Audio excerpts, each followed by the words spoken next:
সুপ্রভাত। সবাইকে প্রীতির শুভেচ্ছা জানিয়ে আজকের সকালবেলার কর্মসূচি হাতে নিয়েছি। প্রতিদিনের মতো আজকেই মর্নিং ওয়ার্কে বেরিয়ে গেছি। মর্নিং ওয়ার্ক সেরে আমি যখন রাস্তার পাশে এসেছি তখন দেখেছি সূর্য উঁকি মারছে পূর্ব আকাশে।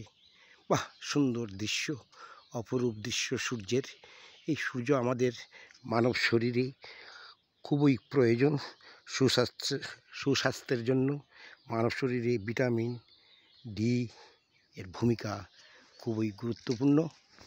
আমরা দেখেছি, আমরা যারা বয়স্ক মানুষ যারা আছি, আমাদের শরীরে হাড্ডি ক্ষয় হচ্ছে, অনেক কিছু হচ্ছে ভিটামিন ডির অভাবে। তাই আমাদের শরীরে যদি ভিটামিন আমরা সূর্যের রশ্মি লাগাতে পারি তাহলে আমাদের শরীর ভিটামিন ডির অভাব পূরণ হবে, আমাদের শরীরের হাড্ডি মজবুত হবে। আর বিশেষ করে শিশুদের এই ভিটামিন ডির অভাবে স্কার্বি রোগ বা অন্যান্য আরও রোগ হয়। তাই ভিটামিন ডি শরীরে লাগালে শরীরে ভিটামিন ডির অভাব পূরণ হয়। তার উৎস আমরা প্রাকৃতিকভাবে পেতে পারি, সেই সূর্যের রশ্মি থেকে পেতে পারি। সূর্যের রশ্মির যদি আমাদের শরীরে লাগাই বা শরীরে যদি চামড়ার মধ্যে লাগে তাহলে সূর্যের এই রশ্মি থেকেই ভিটামিন ডি উৎপন্ন হয় এবং শরীরের আমাদের হাড্ডি মজবুত বা আর অন্যান্য কাজ করে। তাই সত্যিই একটা সকালবেলা ঘুম থেকে উঠে শরীরচর্চা করে সূর্যের আলোতে থাকলে, কাজ করলে, ব্যায়াম করলে আমাদের শরীরে অনেকটা ভিটামিন অভাব পূরণ হয়।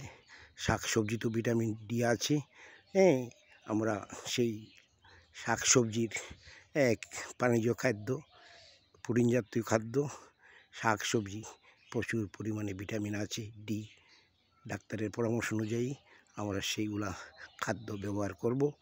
অনেক সময় দেখা যায় সাপ্লিমেন্টারি হিসাবেও ভিটামিন ডি বাজারজাত থেকে আমরা বাজার থেকে এনে আমরা ডাক্তারের পরামর্শ অনুযায়ী ভিটামিন ডির অভাব পূরণ করতে পারি।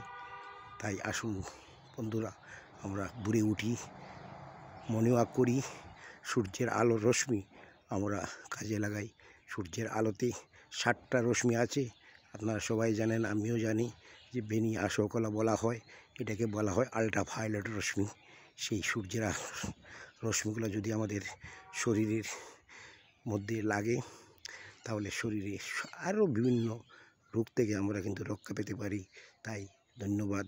আমরা সবাই সকালে উঠে মর্নিং ওয়ার্কের পাশাপাশি ব্যায়াম চর্চা, শরীরে সূর্যের তাপ লাগানো, শাক সবজি চাষ বিভিন্ন করে আমরা শরীরকে সুস্থ রাখতে পারবো, এই আশা রাখছি। আমরা সবার কাছে আমিও এটা করি, নিত্যদিনের কাজ আমি সেটা করছি, যার জন্য আমি এখনও সুস্থ আছি। দেখি কয়দিন থাকতে পারি, চেষ্টা চালিয়ে যাব। আপনাদের সবাইকে ধন্যবাদ